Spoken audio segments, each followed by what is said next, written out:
वालेकुम गाइस, कैसे हैं आप। उम्मीद करते हैं आप सब खैरियत से होंगे, खुश होंगे और हमारी तो है कि हमेशा खुश रहें, हंसते और मुस्कुराते रहें। मेरा नाम है रहमान अनवर और मैं हूं और मैं ज़फर इकबाल। और आज हम जिस वीडियो पे रिएक्ट करने जा रहे हैं, इस वीडियो का टाइटल है रियलिटी ऑफ इंडिया रॉ। तो देखते हैं वीडियो। अगर वीडियो पसंद आए वीडियो को लाइक, चैनल को सब्सक्राइब ज़रूर कीजिएगा। तो देखते हैं। मतलब कि एक आरएसएस का आदमी होम मिनिस्टर बन सकता है, लेकिन उसको आरएनएडब्ल्यू में जॉब नहीं मिल सकती। उनको साइन करना होता था कि वो और उनकी फैमिली का कोई भी मेंबर आरएसएस और कम्युनिस्ट से एसोसिएटेड नहीं है। जिस दिन साइंटिस्ट वहां पे बाल कटवाते हैं, इंडियन एजेंट्स उनके बाल उठा के ले आते हैं। डेमोक्रेसी की हत्या हो गई है, इंदिरा गांधी का रेजिग्नेशन चाहिए। अब ये बात सुनते ही जिया उल हक के होश उड़ जाते हैं कि इतनी अंदर की डिटेल्स कैसे पता है इन लोगों को।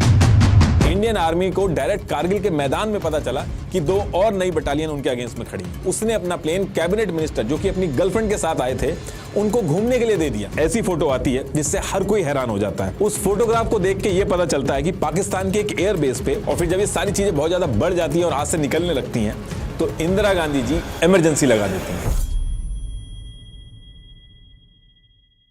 देखिए, कहावत है नॉलेज इज पावर, लेकिन ये कहावत सबसे ज्यादा फिट होती है इंटेलिजेंस एजेंसीज के ऊपर, जो सिर्फ अपनी नॉलेज और इनपुट के दम पे लाखों लोगों की जान बचाते हैं। अपने देश के लिए एक दुश्मन देश में जाके अपनी जान दांव पे लगा देते हैं, और वो भी बिना कोई क्रेडिट लिए। ये कोई छोटी मोटी बात नहीं है। आरएनएडब्ल्यू के बारे में हमने मूवीज तो बहुत देखी है, लेकिन आरएनएडब्ल्यू ऑपरेट कैसे करती है, ऑपरेशन के लिए रेडी कैसे किया जाता है, पॉलिटिकल इंटरफेरेंस कितनी होती है और उससे नुकसान क्या क्या झेलना पड़ता है इनके ऑफिसर्स को, रिस्क कितना होता है, ये सारी चीजें आपको इस वीडियो में पता चलेंगी। आप कहोगे कि ये तो सारी सीक्रेट इंफॉर्मेशन है, मैं इस पे कैसे वीडियो बना रहा हूं। तो देखिए, इस वीडियो में मैंने सिर्फ वही चीज ऐड की है जो हमारे फॉर्मर आरएनएडब्ल्यू के जो ऑफिसर्स थे, जिन्होंने रिटायरमेंट की बात बताई है। और सिर्फ किसी एक ऑफिसर की बात या बुक या आर्टिकल पढ़ के मैं ये वीडियो नहीं बना रहा हूं। मैंने मल्टीपल बुक्स, रिसर्च पेपर और आर्टिकल पढ़े हैं, और जो इन्फॉर्मेशन मल्टीपल फॉर्मर ऑफिसर्स जो थे उनमें कॉमन थी, सिर्फ वही इस वीडियो में ऐड की है, जिनके लिंक आपको डिस्क्रिप्शन में मिल जाएंगे। एंड आई एम श्योर ये चीजें जब आपको पता चलेंगी तो आप सरप्राइज होंगे।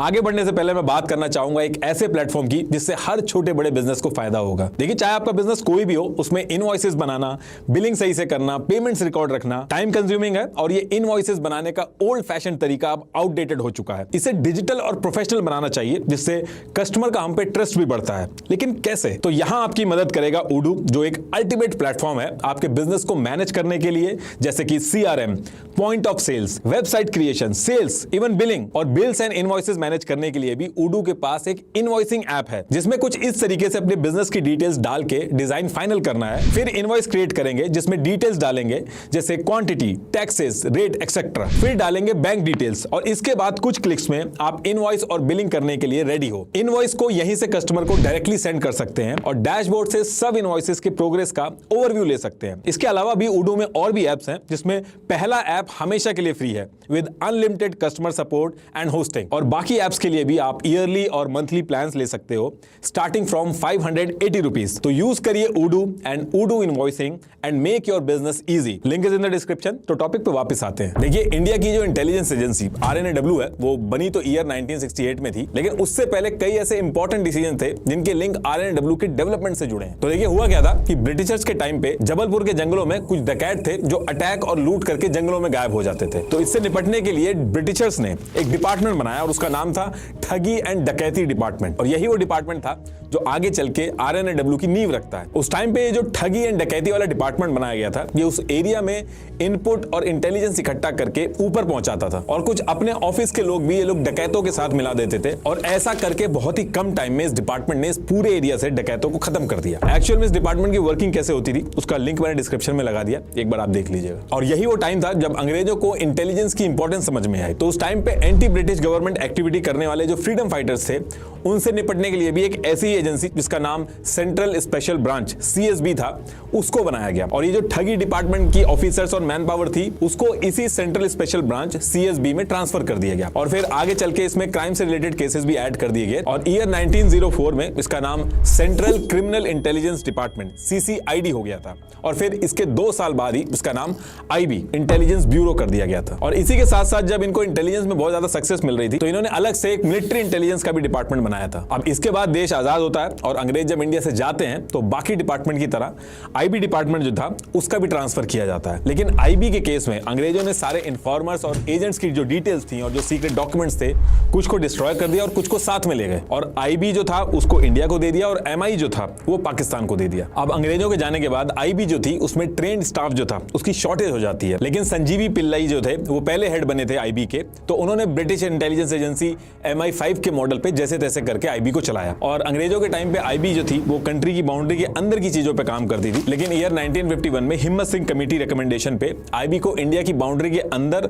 और बाहर दोनों जगह के टास्क करने का काम दिया गया। लेकिन इसके बाद आने वाले कुछ सालों में बैक टू बैक ऐसी चीजें होती हैं जिसकी वजह से आईबी जो पहले इंडिया की बाउंड्री के बाहर तक भी टास्क करती थी उसको इंडिया की बाउंड्री के अंदर ही रिस्ट्रिक्ट कर दिया गया और RNAW को बनाना पड़ा। एक्चुअली होता क्या है कि ईयर 1954 में चाइना ने एक मैप रिलीज किया था जिसमें इंडिया का 1,20,000 स्क्वायर किलोमीटर एरिया जो था वो चाइना ने अपनी बाउंड्री के अंदर दिखा दिया था। पहले तो इस पे ये बोला कि ये एरर है, लेकिन एक्चुअल में चाइना इस एरिया को अपने अंडर लेना चाहता था। तो इसके बाद आने वाले कुछ सालों तक चाइना वेट करता है, लेकिन इसके बाद 28 अक्टूबर 1962 को इंडिया में घुस के कब्जा करना स्टार्ट कर देता है और इंडिया ये वॉर हार जाता है। और आईबी जो था इस पूरी वॉर में चाइना की किसी भी मूवमेंट को नहीं पकड़ पाता है। इंडिया ने इस वॉर में अपनी एयरफोर्स का यूज नहीं किया था क्योंकि इंडिया को लगता था कि अगर वो एयरफोर्स का यूज करेंगे तो उधर से चाइना भी यूज करेगा तो उससे ज्यादा नुकसान होगा। लेकिन एक्चुअल में चाइना जहां से वॉर लड़ रहा था वहां उसका कोई बड़ा एयरबेस या एयरक्राफ्ट का अरेंजमेंट नहीं था। इस इंफॉर्मेशन को भी आईबी पकड़ नहीं पाता जिसकी वजह से नुकसान होता है। इस वॉर के बाद आईबी को और स्ट्रॉन्ग किया जाता है जिसमें टेक्नोलॉजीज वगैरह ऐड की गई, एविएशन रिसर्च सेंटर वगैरह बनाए गए,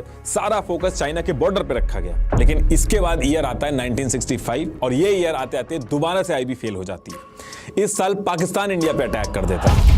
सरकार की नोक पर या एटम बॉम्ब के डर से कोई हमारे देश को झुकाना चाहे, दबाना चाहे, ये देश हमारा डरने वाला नहीं।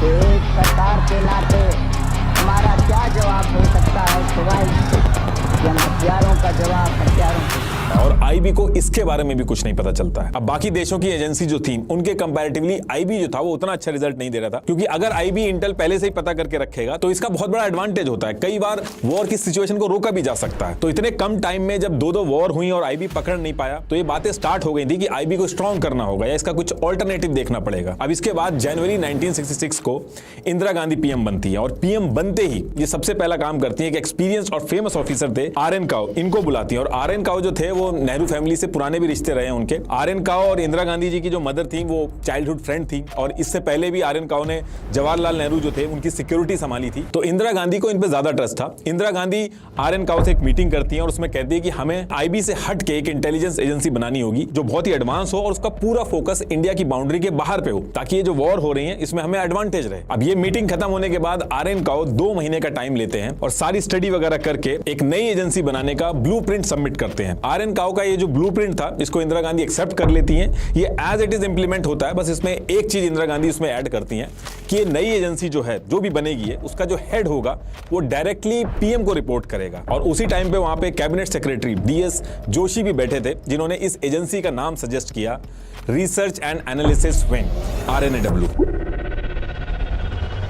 इसके बाद 21 सितंबर 1968 को RNAW बना दी जाती है। उस टाइम पे इसका बजट $20 मिलियन का था और इसका ऑफिस साउथ दिल्ली में रखा गया था। आज भी लोधी रोड न्यू दिल्ली में इनका हेड ऑफिस है। और आईबी जो थी वो RNAW बनने के बाद उसको इंडिया की बाउंड्री के अंदर की चीजें संभालने का टास्क दिया गया। अब आईबी जो थी वो इंडिया के बाहर के जो ऑपरेशन थे उनको नहीं कर सकती थी। RNAW जब बनाई गई थी तो RN काओ ने ये चीज मैंडेटरी कर दी थी कि कोई भी RNAW का जो स्पाई होगा जो इंडिया की बाउंड्री के बाहर के ऑपरेशन में इन्वॉल्व होगा तो उसका नाम आप किसी भी डॉक्यूमेंट पे, किसी भी रिपोर्ट पे या फिर पेपर के टुकड़े तक पे भी नहीं लिख सकते हो। आपको नाम याद रखना होगा। किसी भी डिपार्टमेंट के बाहर कोई ऑफिसर के नेम प्लेट नहीं होते थे और RNAW में कोई डेजिग्नेशन नहीं होती थी। जो सीनियर ऑफिसर्स होते थे उनको सेक्रेटरी बोला जाता था और जो जूनियर ऑफिसर्स होते थे उनको अंडर सेक्रेटरी बोला जाता था। बस यही 2 डेजिग्नेशन होती थी। अब ये सब सेटअप करने के बाद RNAW का जो नेक्स्ट टास्क था वो अपने स्पाइस को ट्रेन करके इंडिया के बॉर्डर के बाहर प्लांट करना ताकि इंफॉर्मेशन आ सके। और ये जो टास्क था ये फॉरेन सेक्रेटरी TN कॉल को दिया गया था। इन्होंने क्या किया, इंडिया के बाहर जो जो एम्बेसीज थी वहां पे फेक जॉब रिक्वायरमेंट क्रिएट की और फिर इन जॉब्स को भरने के बहाने RNAW के जो स्पाइस थे उनकी आइडेंटिटी चेंज करके उनको अलग अलग देशों में भेजा गया। RNAW के जितने भी एजेंट्स थे ये दूसरे देशों में जाके वायरलेस और वायर्ड कम्युनिकेशन के थ्रू इंफॉर्मेशन को ट्रेस करके मॉर्स कोड के थ्रू इंडिया में इंफॉर्मेशन पहुंचाते थे। ये कोड ऐसे दिखते थे। ये जितने भी स्पाइस थे इनको बाहर सेटअप करने के बाद RNAW ने इंडिया के बॉर्डर पे मॉनिटरिंग स्टेशंस लगाए और SIGINT सिग्नल इंटेलिजेंस के थ्रू बॉर्डर से ही कम्युनिकेशन ट्रेस करना स्टार्ट किया जो भी उनकी रेंज में आता था। अब जब ये RNAW की एक्टिविटी स्टार्ट हुई तो उसके कुछ ही महीनों में IB और मिनिस्ट्री ऑफ एक्सटर्नल अफेयर जो थी इनकी इंपॉर्टेंस कम हुई और सारा फोकस जो था वो RNAW पे ज्यादा जा रहा था, उनकी इंपॉर्टेंस बढ़ रही थी। इनफैक्ट IB के जो डायरेक्टर थे SP वर्मा और MML हुजा जो थे वो तो RNAW के बनने के टाइम पे ही क्वेश्चन कर दिया था कि ये सही नहीं है और इस इंटरनल कॉन्फ्लिक्ट की वजह से RNAW की वर्किंग में बहुत दिक्कत आने लगी। IB के जो MML हुजा थे उन्होंने फॉरेन डेस्क के जो ऑफिसर्स थे IB में जैसे foreign language expert, forensic, cryptography expert, उनका RNAW में ट्रांसफर करने से मना कर दिया और IB की जो फॉरेन इंटेल की जो पुरानी फाइल्स थी वो भी RNAW को नहीं दी गई। पुराने जो अच्छे एजेंट थे जो IB के लिए अच्छा काम कर रहे थे उनकी डिटेल्स भी RNAW के साथ शेयर नहीं की गई। इसके साथ साथ RNAW को फॉरेन ट्रैवल एक्सपेंस जो होता था और भी बाकी जो खर्चे होते थे उसके लिए कैबिनेट से अप्रूवल लेना पड़ता था, तो इसमें भी प्रोसेस बहुत डिले होता था, इनमें भी दिक्कत आती थी इनको। और फिर जब कई महीनों तक ये इंटरनल कॉन्फ्लिक्ट बहुत ज्यादा बढ़ जाता है तो इंदिरा गांधी जी इसमें घुसती हैं और RNAW के हेड को कैबिनेट का हिस्सा बना दिया जाता है। अब इससे होता यह है कि एडमिनिस्ट्रेटिव लेवल पे हायरिंग, फॉरेन ट्रैवल एक्सपेंसेस ये सब RNAW के हाथ में आ गया था और तब जाके सिचुएशन कंट्रोल में आती है। RNAW की रिक्रूटमेंट के टाइम पे एक डिक्लेरेशन फॉर्म पे साइन करवाना होता था जहां पे उनको साइन करना होता था कि वो और उनकी फैमिली का कोई भी मेंबर RSS और कम्युनिस्ट से एसोसिएटेड नहीं है। अटल बिहारी वाजपेयी जी PM बने, RSS के LK अडवाणी होम मिनिस्टर बने, लेकिन ये फॉर्म चेंज नहीं किया गया। मतलब कि एक RSS का आदमी होम मिनिस्टर बन सकता है लेकिन उसको RNAW में जॉब नहीं मिल सकती। तो देखिए इसके बाद RNAW सारी चीजें सेटअप करने के बाद करीब 9 महीने बाद अपने पहले एजेंट को पाकिस्तान में घुसाने का प्लान बनाती है। एजेंट का जो रियल नाम था वो तो आज की डेट तक नहीं पता चला, लेकिन RNAW के जो ऑफिसर थे वो इनको कश्मीर बेदी बुलाते थे। कश्मीर बेदी की जो हायरिंग थी वो RNAW ने पंजाब से की थी और हायरिंग कराने के बाद एक डिटेल्ड BGC करवाया गया और कई महीनों तक स्पाइंग टेक्निक्स की ट्रेनिंग करवाई गई। कश्मीर बेदी को इस टास्क के लिए इसलिए चुना गया था क्योंकि कश्मीर बेदी को इस्लामिक ट्रेडिशन और पंजाबी और उर्दू जो लैंग्वेज थी वो पहले से ही आती थी और ये सारी चीजें की इसलिए जा रही थी क्योंकि उस पर्टिकुलर टाइम पे KN राव जो थे वो पड़ोसी देश जो थे वहां की इंफॉर्मेशन ट्रेस करने के लिए इंडिया और पाकिस्तान के बॉर्डर पे एयरक्राफ्ट पे कैमरा लगा के जो पाकिस्तान की साइड वाला एरिया था उसकी फोटोग्राफ्स निकालते थे और फिर ये फोटोग्राफ जो होती थी वो फोटो इंटरसेप्शन डिपार्टमेंट में जाती थी और फिर उस इमेज के बेसिस पे इंफॉर्मेशन कलेक्ट की जाती थी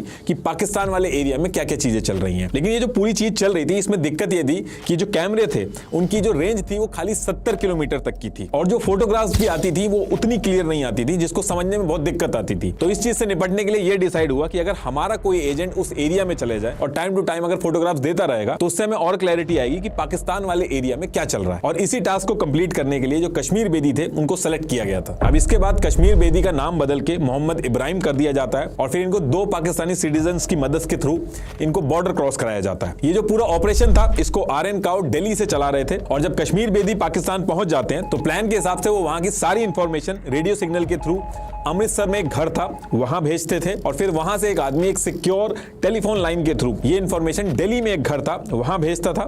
फिर इसके बाद एक मैसेंजर बाइक पे आता था और उस एरिया के पब्लिक टेलीफोन का यूज करके इस इंफॉर्मेशन को कलेक्ट करता था और RN काउ तक पहुंचाता था और फिर इसी के बेसिस पे सारी प्लानिंग होती थी। तो फिर कई महीनों तक ये चीज चलती है लेकिन फिर एक दिन एक ऐसी फोटो आती है जिससे हर कोई हैरान हो जाता है। उस फोटोग्राफ को देख के ये पता चलता है कि पाकिस्तान के एक एयरबेस पे कुछ नए अमेरिकन मेड्स APCs को एक कार्गो प्लेन से अनलोड किया जा रहा है। इस प्लेन से गोला बारूद और कुछ आदमी निकल रहे थे। इसमें 6 F-104 fighter plane, 7 B-57 bombers और 300 कैरियर्स थे जो अनलोड हो रहे थे। अब ये इंफॉर्मेशन जब ऊपर पहुंचती है तो ये चीज पता चल जाती है कि US अपने आर्म्स एम्बार्गो को तोड़ के पाकिस्तान को सीक्रेटली वेपन सप्लाई कर रहा है जो कि इसको नहीं करना चाहिए था और यही वो टाइम था जब इंडिया को समझ में आ गया था कि आगे पाकिस्तान कुछ बड़े स्टेप ले सकता है। तो इंडिया ने अपना फोकस और इन्वॉल्वमेंट ईस्ट पाकिस्तान यानी कि अभी का बांग्लादेश जो है उस पे कर दिया और इस वेपन सप्लाई को लेके भी बैक चैनल से US से डिस्कशन स्टार्ट किया। तो इधर ये सारी चीजें चल रही थी और ईयर 1970 आते आते RNAW के जो एजेंट्स थे वो लंदन में उन्होंने ठीक ठाक नेटवर्क अपना बना लिया था। तो इन्हीं इंडियन एजेंट्स में से एक एजेंट ऐसा था जो पाकिस्तान के डिप्लोमेट्स थे उनको फॉलो करता था, उनकी इंफॉर्मेशन गैदर करता था कि पाकिस्तान के अंदर जो इलेक्शन होने वाले हैं उससे पहले पाकिस्तान अपने ईस्ट पाकिस्तान के अंदर कुछ मिलिट्री एक्शन प्लान करने वाला है। ये इंफॉर्मेशन पहुंचते ही एनालाइज किया गया कि इस एक्शन से इंडिया की जो सिक्योरिटी है उसको खतरा है, इसलिए ईस्ट पाकिस्तान में इनको और ज्यादा इंटरवीन करना होगा, यानी कि दखल देना होगा। और फिर इसकी तैयारी इंडिया बहुत ही तेजी से शुरू कर देता है। आरएन काओ इंडिया और ईस्ट पाकिस्तान का जो बॉर्डर था, जो उस बॉर्डर पे टेक्निकल चेक पोस्ट बनाए गए थे, उनके नंबर्स बढ़ा देते हैं और वेस्ट और ईस्ट पाकिस्तान के हर कम्युनिकेशन को ट्रेस करते हैं, हर कम्युनिकेशन को इंटरसेप्ट करते हैं।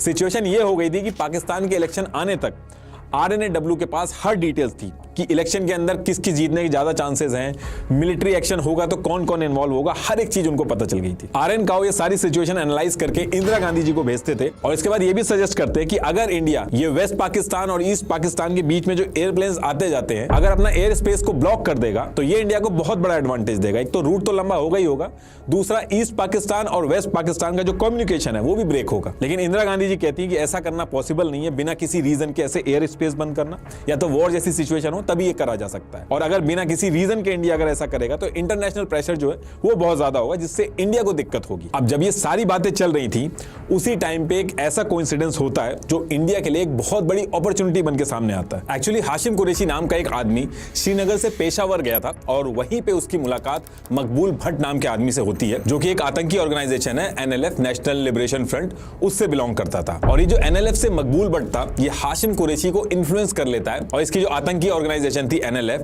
इसको ज्वाइन करा लेता है। अब हुआ क्या था कि ये जो NLF थी इसके 36 मेंबर पाकिस्तान से कश्मीर में घुस रहे थे और उनको जम्मू एंड कश्मीर की पुलिस ने पकड़ लिया था। अब NLF को इन 36 मेंबर्स को इंडिया की जेल से छुड़वाना था, जिसके लिए वो एक प्लान बनाते हैं और इस प्लान का सारा जिम्मा जो था वो हाशिम कुरैशी को दे देते हैं लोग। प्लान ये था कि हाशिम कुरैशी इंडिया में वापस जाएगा और श्रीनगर एयरपोर्ट से एक प्लेन को हाईजैक करेगा और फिर इंडियन गवर्नमेंट से नेगोशिएट करके 36 लोगों को छुड़वाया जाएगा। और एज पर प्लान NLF जो था वो हाशिम को ट्रेन करके इंडिया भेज देता है। अब जैसे ही हाशिम कुरैशी इंडिया में घुसता है इसको भी एजेंसीज पकड़ लेती हैं और ये खबर आरएन काओ के पास पहुंचती है। और जब हाशिम का इंटेरोगेशन होता है तो उसमें ये जो प्लेन को हाईजैक करके अपने 36 बंदे छुड़ाने का जो प्लान था, ये प्लान RNAW को पता चल जाता है। अब आरएन काओ जो थे इसको एक अपॉर्चुनिटी की तरह देखते हैं, वो हाशिम कुरैशी को कन्विंस कर लेते हैं और एक डबल एजेंट बना देते हैं और यहां से हाशिम कुरैशी जो था वो इंडिया के लिए काम करने लगता है। अब आरएन काओ का जो प्लान था उसमें हाशिम कुरैशी को कहा जाता है कि तुम इंडियन प्लेन को जैसे हाईजैक कर रहे थे उसको वैसे ही हाईजैक करना है आपको।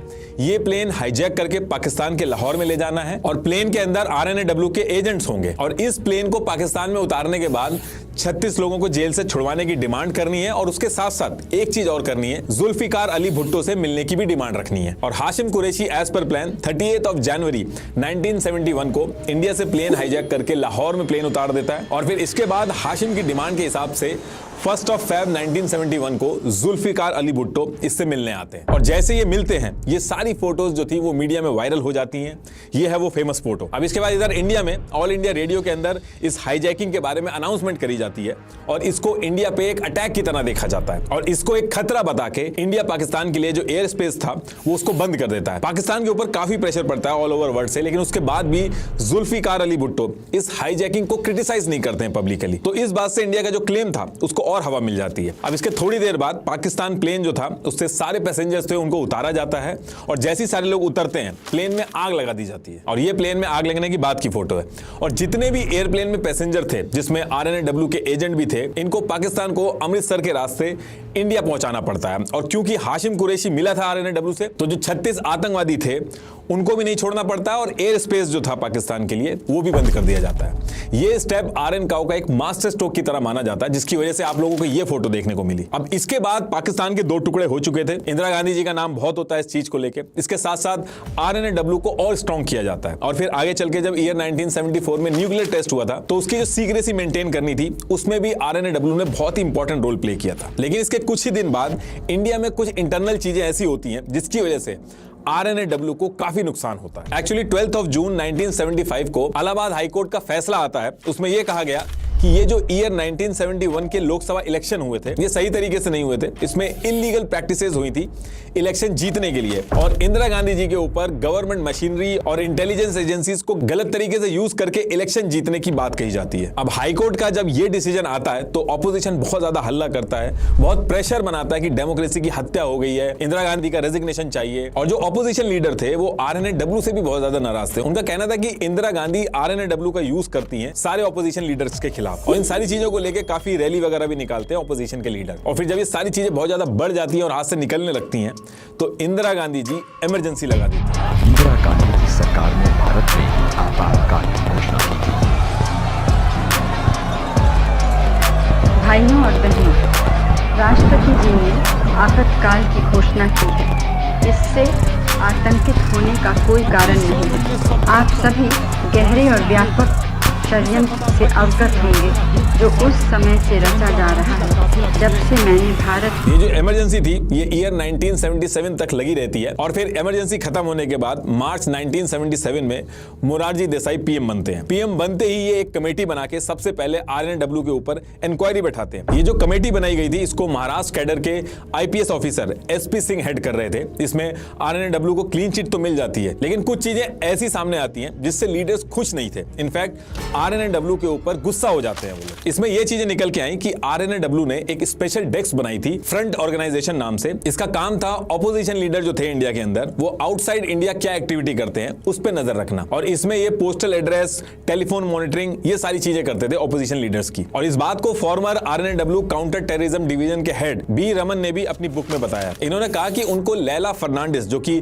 जॉर्ज फर्नांडिस की वाइफ थी उनके ठिकाने के बारे में पता लगाने को कहा गया था। तो ये जो कमेटी की रिपोर्ट आई थी इसके बाद मोरारजी देसाई का माइंडसेट बन चुका था कि RNAW इंदिरा गांधी जी के हिसाब से ही चलती थी। और ये जो परसेप्शन बना था इस परसेप्शन का नुकसान RN काउ को हुआ, जिसकी वजह से उन्होंने अर्ली रिटायरमेंट ले ली। कई ऐसी चीजें हुई थी जो RN काउ को पसंद नहीं आई थी। जैसे एक बार साउथ ब्लॉक की मीटिंग चल रही थी, उसमें जैसे ही RN काउ घुसते थे उनको कुछ लोगों ने मर्डर नाम से बोलना शुरू कर दिया था, जिसको लेके RN काउ काफी गुस्सा हो गए थे। और RN काउ का जो सर्विस का टाइम बचा था उसमें उनको जबरदस्ती लीव पे भेजा जाने लगा था। अब इधर RN काउ के हेड के साथ ये सारी चीजें हो रही थी, और at the same time Pakistan nuclear test करने की तैयारी कर रहा था, जिसके ऊपर RNAW का जो नेटवर्क था वो ऑलरेडी काम कर रहा था। लेकिन इंडिया के अंदर RN काउ का जो ह्यूमिलिएशन चल रहा था उसके चक्कर में RN काउ ने अर्ली रिटायरमेंट ले लिया। अब एक तरफ RNAW के हेड रिटायरमेंट ले रहे हैं, दूसरी तरफ पाकिस्तान में बैठे RNAW के जो एजेंट्स हैं वहां से इंटेल आ रहा है कि पाकिस्तान न्यूक्लियर पे काम कर रहा है, उसको रोका जा सकता है। और वहीं दूसरी तरफ PM जो है वो उल्टा RNAW की स्ट्रेंथ को कम कर रहे थे। उन्होंने RNAW के कई वर्टिकल्स हटा दिए थे, और RNAW के इंडिया के बाहर के जो ऑपरेशन स्टार्ट होने वाले थे उन सबको रोक दिया था। हालत ये हो गई थी कि RNAW के जो एम्प्लॉइज थे जिनको निकाल दिया गया था वो गुस्से में आके मीडिया को जाके इंटरव्यू देने लगे थे गवर्नमेंट के खिलाफ, और RNAW की जो बातें थी वो पब्लिकली रिवील होना शुरू हो गई थी। इसी इंसिडेंट की वजह से आगे चल के intelligence organisation restriction of right act 1985 पास किया गया था। इसमें यह था कि कोई भी RNAW का एम्प्लॉय जो है अगर वो मीडिया में जाएगा तो ये क्रिमिनल ऑफेंस की तरह काउंट होगा। तो कहने का मतलब यह है कि नई गवर्नमेंट बनते ही RNAW को बहुत ज्यादा नुकसान हुआ था, और at the same time RNAW के न्यू हेड और पाकिस्तान में बैठे RNAW के एजेंट्स पाकिस्तान की एक्टिविटीज को ट्रेस कर रहे थे। अब एक दिन क्या होता है कि RNAW के एजेंट नोटिस करते हैं कि पाकिस्तान के बड़े बड़े साइंटिस्ट, रावलपिंडी के पास एक एरिया है जहां पे खान रिसर्च लेबोरेटरी थी, वहां डेली जाते थे और शाम को सेम टाइम पे वापस निकलते थे। इसके साथ साथ उन्होंने कुछ मिलिट्री हेड थे उनको भी वहां जाते हुए देखा। तो जो वहां पे इंडियन एजेंट्स थे उनको शक हुआ कि शायद कुछ इंपॉर्टेंट चल रहा है इस लेबोरेटरी में। अब ये सारी डिटेल्स RNAW के हेडक्वार्टर में पहुंचती है तो उनको डाउट होता है कि पाकिस्तान कहीं न्यूक्लियर टेस्ट की तैयारी कर रहा है। अब उस टाइम पे इस चीज को कंफर्म करने के लिए किसी एजेंट को उस लैब के अंदर प्लांट करने का टाइम नहीं था। तो पाकिस्तान में जो इंडियन एजेंट्स थे उनको इंस्ट्रक्शन दिया जाता है कि कैसे भी करके जो साइंटिस्ट हैं इनकी एक्टिविटी ट्रैक करने का ट्राई करो, उनकी कोई भी ऐसी चीज निकालने की कोशिश करो जिससे कंफर्म करा जा सके कि इस लैब के अंदर न्यूक्लियर से रिलेटेड काम चल रहा है। अब इसके बाद इंडियन एजेंट्स जो थे वो इन साइंटिस्ट को रेगुलरली फॉलो करना स्टार्ट करते हैं। तो ये जो साइंटिस्ट थे ये एक बार्बर शॉप थी वहां पे बाल कटवाने जाते थे, तो ये एजेंट उसी बार्बर शॉप में जाके अपने रिलेशन बनाना स्टार्ट करते हैं। और जिस दिन साइंटिस्ट वहां पे बाल कटवाते हैं इंडियन एजेंट्स उनके बाल उठा के ले आते हैं और फिर इंडिया भेज देते हैं। अब इंडिया के अंदर जब ये बाल पहुंचते हैं तो इनके बालों की टेस्टिंग होती है, तो उसमें न्यूट्रिनो रेडिएशन बहुत ज्यादा मिलती है, जिससे कंफर्म हो जाता है कि खान रिसर्च लैबोरेटरी के अंदर न्यूक्लियर टेस्ट का काम चल रहा है। इसके साथ साथ इंडियन एजेंट्स को एक और सक्सेस मिलती है। सेम वीक में इनको लैब में काम करने वाला पाकिस्तान का एक एजेंट मिल जाता है जो $10,000 में पाकिस्तान का ये जो न्यूक्लियर टेस्ट था इसके ब्लूप्रिंट की कॉपी देने को रेडी हो जाता है। अब लेकिन ये जो $10,000 थे एजेंसी अपनी तरफ से नहीं दे सकता था, इसके लिए अप्रूवल चाहिए था पीएम से। अब पीएम के पास जब ये बात पहुंचती है तो पीएम इसके लिए मना कर देते हैं कि ये पाकिस्तान का इंटरनल मैटर है और अगर हम इसमें इंटरफेयर करेंगे तो इसमें इंडिया का नाम उछलेगा। RNAW जो थी वो उस टाइम पे इजराइल की मोसाद के साथ मिलकर काम करती थी। दोनों एजेंसीज जो थी वो अपने इंटेल जो थी वो शेयर करती, तो इजराइल को भी इसके बारे में पता चल जाता और इजराइल के लिए भी ये खतरा था। तो इजराइल इस खान रिसर्च लेबोरेटरी पे अटैक करने का प्लान बनाता है, लेकिन इजराइल से पाकिस्तान की दूरी बहुत ज्यादा थी, तो इसके लिए वो इंडिया को रीच आउट करता है कि इजराइल से ये लोकेशन दूर है, रीफ्यूलिंग की जरूरत पड़ेगी, तो इंडिया अगर रीफ्यूलिंग के लिए अलाउ कर दे तो इजराइल न्यूक्लियर टेस्ट को रोक देगा। लेकिन मोरारजी देसाई इसके लिए भी मना कर देते हैं कि ये पाकिस्तान के ऊपर इंडिया की धरती से एक अटैक की तरह माना जाएगा, तो ये प्लान भी होल्ड हो जाता है। पाकिस्तान के जो प्रेसिडेंट थे जनरल जिया उल हक और मोरारजी देसाई, इनके रिलेशन अच्छे थे, फोन पे भी इनकी बात होती थी। तो एक दिन मोरारजी देसाई जो थे वो नाराज होकर बोल देते हैं फोन पे कि आप जो कर रहे हैं वो हमें पता है, वो ठीक नहीं कर रहे हैं। हमें पता है कि आप खान रिसर्च लेबोरेटरी में क्या क्या कर रहे हैं, कितने लोग इन्वॉल्व हैं और किस तरीके से कर रहे हैं। अब ये बात सुनते ही जिया उल हक के होश उड़ जाते हैं कि इतनी अंदर की डिटेल्स कैसे पता है इन लोगों को।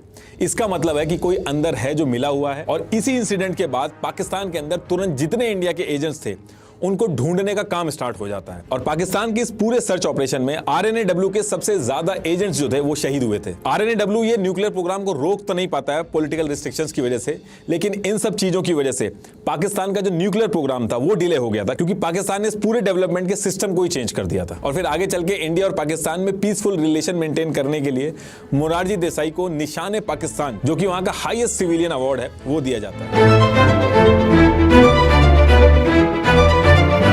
अब इसके बाद 14 जनवरी 1980 को RNAW के लिए चीजें फिर से सही होने स्टार्ट होती हैं। इस दिन इंदिरा गांधी जी दोबारा से पीएम बनती हैं और इसके बाद RNAW को दोबारा से स्ट्रॉन्ग करने का काम स्टार्ट किया जाता है। जो टोटल स्ट्रेंथ थी RNAW की उसको बढ़ा दिया जाता है। लेटेस्ट से लेटेस्ट टेक्नोलॉजी इंट्रोड्यूस कराई जाती है जो दुनिया की एजेंसीज यूज करती थी। साइबर टेक्नोलॉजीज, डिजिटल गैजेट्स, इन सब की ट्रेनिंग करवाई गई एजेंट्स को बाहर के देशों में भेज के। ओवरऑल बजट जो था RNAW का उसको भी बढ़ा दिया गया था। अब इंदिरा गांधी के पीएम बनने के एक साल बाद ही ईयर 1981 में RN काओ को वापस बुला के सिक्योरिटी एडवाइजर का रोल दिया जाता है। ये वो टाइम था जब RNAW और एजेंट्स दोबारा से एक्टिव हो चुके थे और इसी पर्टिकुलर टाइम पे RNAW की मदद से इंडिया को एक बहुत बड़ा फायदा होता है। एक्चुअली हुआ क्या था कि इंडिया पाकिस्तान का जब बंटवारा हुआ था, 70 किलोमीटर का पहाड़ी एरिया सियाचिन ग्लेशियर, इस पे कंफ्लिक्ट हो गया था। ये जो एरिया था यहाँ पे बहुत एक्सट्रीम कंडीशन थी, लेकिन स्ट्रेटेजिकली बहुत ही इंपॉर्टेंट एरिया था, तो इंडिया और पाकिस्तान दोनों इसको क्लेम करते थे। इस एरिया की कंडीशन काफी एक्सट्रीम थी, -50 डिग्री से ज्यादा टेम्परेचर, ऑक्सीजन की कमी, तो बहुत अलग तरीके के अरेंजमेंट करने होते थे यहाँ पे सरवाइव करने के लिए। तो विवाद तो इस एरिया में काफी टाइम से चल रहा था,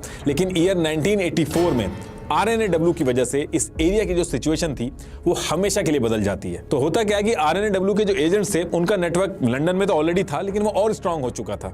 ये लोग पाकिस्तान के जो डिप्लोमेट्स वगैरह होते थे उन पे नजर रखते थे और उसी एरिया में एक गारमेंट की शॉप थी जो एक्सट्रीम वेदर के लिए कपड़े बना के देती थी। अब एक दिन क्या होता है कि एजेंट के पास इंटेल आता है कि पाकिस्तान ने इस गारमेंट शॉप से 150 लोगों के लिए thermal quotes, pants, tents, ice shoes का ऑर्डर किया है जो -50 डिग्री तक सरवाइव कर सकें। अब इंडियन एजेंट्स जो थे उनको ये चीज थोड़ी ऑड लगती है, ये इंटेल वो आगे शेयर करते हैं। तो मल्टीपल डिस्कशन के बाद ये चीज सामने आती है कि पाकिस्तान सियाचिन ग्लेशियर के लिए कुछ प्लान कर रहा है। अब यहां से इंडिया एक प्लान बनाता है। लंदन के अंदर जो एजेंट्स बैठे थे उनको इस गारमेंट कंपनी के पास भेजा जाता है और एजेंट्स इस कंपनी से बात करके अपनी पकड़ यहां पे बना लेते हैं। और कितने ऑर्डर प्लेस हुए पाकिस्तान की तरफ से, डिलीवरी डेट क्या है, ये सारी इंफॉर्मेशन लेके जो एजेंट्स थे लंदन के, वो RNAW के कश्मीर स्टेशन के हेड विक्रम सूद को देते हैं। विक्रम सूद लेफ्टिनेंट जनरल प्रेम एन हून के साथ मीटिंग करके सारी डिटेल शेयर करते हैं और इसके बाद सियाचिन के ऊपर इंडियन आर्मी को डिप्लॉय करने की प्रिपरेशन स्टार्ट कर दी जाती है। लेकिन सियाचिन की जो कंडीशन थी वो नॉर्मल नहीं थी, तो प्रिपरेशन के लिए ज्यादा टाइम लग रहा था। तो एजेंट्स के थ्रू इस गारमेंट कंपनी को कॉन्टेक्ट किया जाता है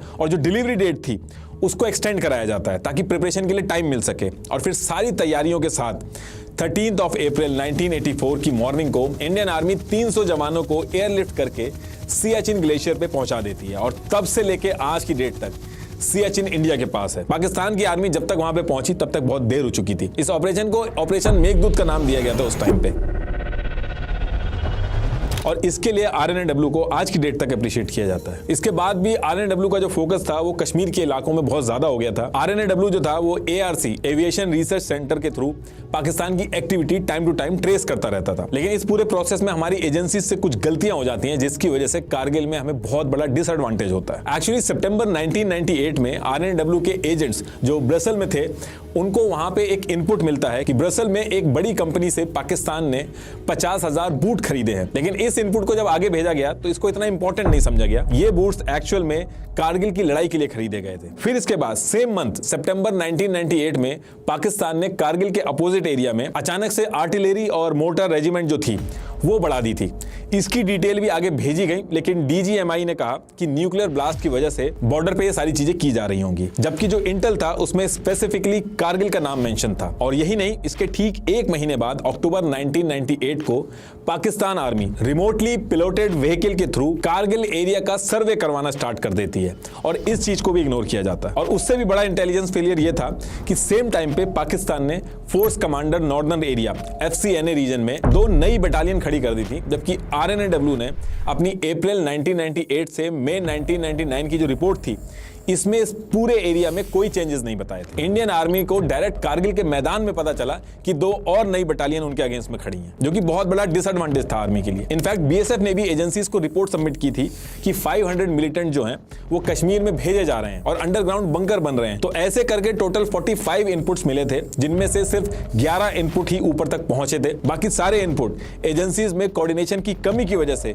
कोई मीनिंगफुल इंफॉर्मेशन नहीं बना पाए। ऊपर से इस क्रूशियल टाइम में ARC एविएशन रिसर्च सेंटर, जिनको इस पूरे एरिया की मॉनिटरिंग करनी थी, उसने अपना प्लेन कैबिनेट मिनिस्टर जो कि अपनी गर्लफ्रेंड के साथ आए थे उनको घूमने के लिए दे दिया। ये जितने भी इनपुट मिले इनको सही टाइम पे पकड़ा नहीं जा सका, जिसकी वजह से कारगिल वॉर में इंडिया का बहुत नुकसान होता है और इंडिया के बहुत सारे सोल्जर्स शहीद होते हैं। हालांकि इस पूरी लड़ाई के दौरान RNAW ने बहुत मदद की टेक्नोलॉजी को इंप्लीमेंट करके। इनफैक्ट RNAW ने पाकिस्तान आर्मी चीफ परवेज मुशर्रफ की पूरी फोन कॉन्वर्सेशन ही रिकॉर्ड कर ली थी। लेकिन बाकी जो इंटेल थे वो अगर पहले से पता होते तो इतना नुकसान नहीं होता इंडिया का। इसीलिए जैसे ही कारगिल वॉर खत्म होती है 3 दिन के अंदर ही 29 जुलाई 1999 को intelligence, internal security, border control, defence management सबकी इंक्वायरी के लिए कारगिल रिव्यू कमेटी बनाई जाती है और 15 दिसंबर 1999 को यह कमेटी अपनी रिपोर्ट सबमिट करती है, जिसमें कहां-कहां पे लूप होल थे, कहां-कहां किस-किस एजेंसी से गलती हुई, ये सारी चीजें मेंशन की गई। और उस दिन के बाद से इंडिया की नेशनल सिक्योरिटी का पूरा स्ट्रक्चर चेंज किया गया। रिपोर्टिंग जिसकी जैसी थी वैसी ही रखी गई। जैसे RNAW की डायरेक्ट रिपोर्टिंग जो थी वो PM को रहती थी, तो सब कुछ वैसे ही रखा गया,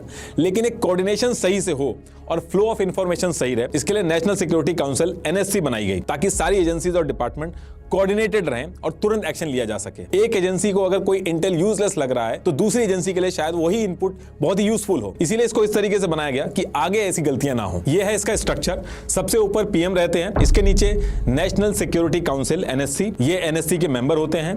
और ये जो नेशनल सिक्योरिटी काउंसिल होती है ये 3 टियर मॉडल पे ऑपरेट करती है। Strategic policy group, national security advisor board, joint intelligence committee, जिसमें RNAW, IB ये सब एजेंसीज होती हैं। ये डेटा और इनपुट इकट्ठा करते हैं अलग अलग चैनल से। ये data national security advisory board के पास जाता है, जिसमें अलग अलग फील्ड के एक्सपर्ट्स होते हैं जो सिचुएशन एनालाइज करते हैं। फिर ये डेटा स्ट्रैटेजिक पॉलिसी ग्रुप में जाता है, जिसमें हर डिपार्टमेंट के हेड होते हैं, ये स्ट्रैटेजी डिसाइड करते हैं। फिर ये इंफॉर्मेशन NSC के पास जाती है और PM के इनपुट और अप्रूवल के बाद प्लान ऑफ एक्शन होता है। इसमें NSA, नेशनल सिक्योरिटी एडवाइजर जो है उसका भी बहुत इंपॉर्टेंट रोल रहता है। जैसे इस पर्टिकुलर टाइम पे अजीत डोवाल जी हैं, ये NSC, SPG, NSAB तीनों का पार्ट होते हैं, जो कि इंडियन सिक्योरिटी के बारे में डायरेक्ट PM को एडवाइस करते हैं। और आज की डेट तक ये मॉडल फॉलो होता है। आई एम श्योर आप एजेंट रविंद्र कौशिक, मुंबई अटैक में जो RNAW का रोल था, RNAW में जो CI एजेंट आ गया था, पार्लियामेंट अटैक में जो RNAW का रोल था, वो भी जानना चाहते होंगे। लेकिन इनके ऊपर मैं अलग से वीडियो बनाऊंगा, क्योंकि इसमें बहुत सारी डिटेल्स हैं, वो इस वीडियो में बताना पॉसिबल नहीं होगा। लास्ट में एक बार फिर से आपको बता दूं कि अपने बिजनेस को ऑर्गेनाइज करिए और उडू का यूज करिए। लिंक मैंने डिस्क्रिप्शन में दे दिया है। बिल्कुल यार, काफ़ी एक अच्छी वीडियो थी। अब देखें ना कि एक इंटेलिजेंस जो है वो एक बहुत ज़्यादा एक ज़रूरी होती है, लेकिन पहले एक स्टार से एक इस चीज़ के ना होते हुए ना काफ़ी ज़्यादा ज़्यादा एक इंडिया को एक नुकसान उठाना पड़ा है। जो आईबी थी उसके पास एक इतनी मतलब कि एक पावर नहीं थी, एक इतनी चीज़ें नहीं थी कि वो जाकर एक दूसरे देश में जाए और एक हर चीज़ का पता रख सके।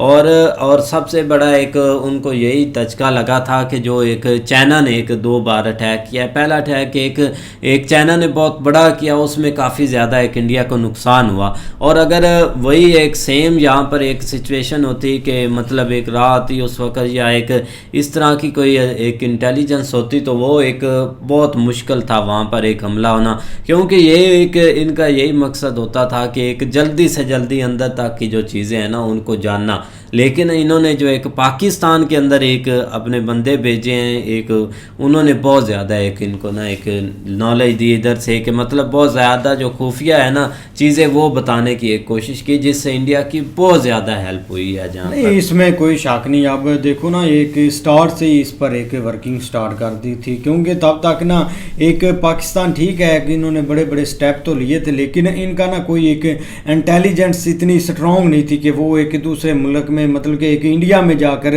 वो भी थोड़ी सी इंफॉर्मेशन निकाले और बता दे कि उधर क्या एक्टिविटी हो रही है। क्योंकि अब देखो ना एक पहले काफ़ी एक अच्छा सीन था, अब ये बहुत बड़ी बड़ी चीज़ें एक इंडिया ने रोक दिया। अब जैसे ये एक न्यूक्लियर का चलो रोक तो नहीं सके, लेकिन कम से कम एक पूरी इंफॉर्मेशन तो एक दे दी थी ना पीछे। और कारगिल का आप देख लें और सियाचिन वाला एक मिशन देख लें, तो वो एक इंटेलिजेंस ने भाई एक क्लियर किया। अगर ना करते तो शायद एक इंडिया और कुछ खो लेता, और वो भी काफ़ी एक बड़ी मिकदार में। तो इसका भाई काफ़ी एक असर रहा है इधर, और काफ़ी एक भाई स्ट्रॉन्ग एक इंटेलिजेंस है। क्योंकि अभी तक तो भाई हमें यही लग रहा था कि जो एक हमारी ISI है ना ये वो काफ़ी एक स्ट्रॉन्ग है और इनका एक काफ़ी एक मतलब कि इन्होंने मिशन किया, लेकिन ऐसा कुछ भी नहीं है। इन्होंने एक मिशन भी नहीं जाकर इंडिया में किया जो एक मतलब कि सीक्रेटली हो। नहीं बिल्कुल ऐसे ही, लेकिन होता है ना कि यार कोई ना कोई ऐसी चीज़ एक प्रूफ के तौर पे एक गवर्नमेंट या एक हो जाता है कोई ना,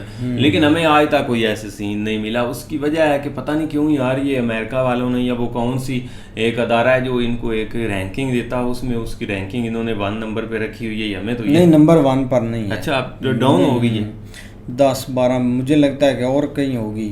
अच्छा नंबर 1 पर नहीं है, इधर तो कहते हैं नंबर 1 पे। लेकिन बहरहाल आप देख लो कि यार जो भी एक मेन इस वीडियो में यही पता चला है कि जिस चीज़ के ऊपर एक फोकस इन्फॉर्मेशन उन्होंने हर तरह से उनको मिलती रही है, लेकिन जिसके ऊपर उन्होंने काम किया है उसमें वो भाई सक्सेसफुल भी हुए हैं। जिस तरह आप देख लो एक कारगिल से पहले जो मतलब एक इन्होंने एक सियाचिन के ऊपर एक कोशिश की, उसके ऊपर इनको पता चल गया कि ये बूट्स वगैरह या जो एक सामान है वो कहाँ से ले रहे हैं उसका। और उसके अलावा आप देख लो कि जो एक ये धमाके करने लगे थे उसके लिए वो बाल जो है ना वो मतलब इधर लिबाट कमाल की और हालांकि ये रोकने को हर चीज़ रोक सकते थे, इस हद तक पावर भी थी, लेकिन उसके बावजूद जो है ना वो नहीं। लेकिन वो जहाज वाला वाकया भी बड़ा एक टैट था जिसमें एक मतलब इधर से बंदा उधर गया, उसको फिर इधर जो है ना वो भेज दिया, और साथ ही एक मेन मकसद था कि एयरबेस जो है ना वो किसी तरीके बंद की जाए, और उसको ही एक इस्तेमाल करके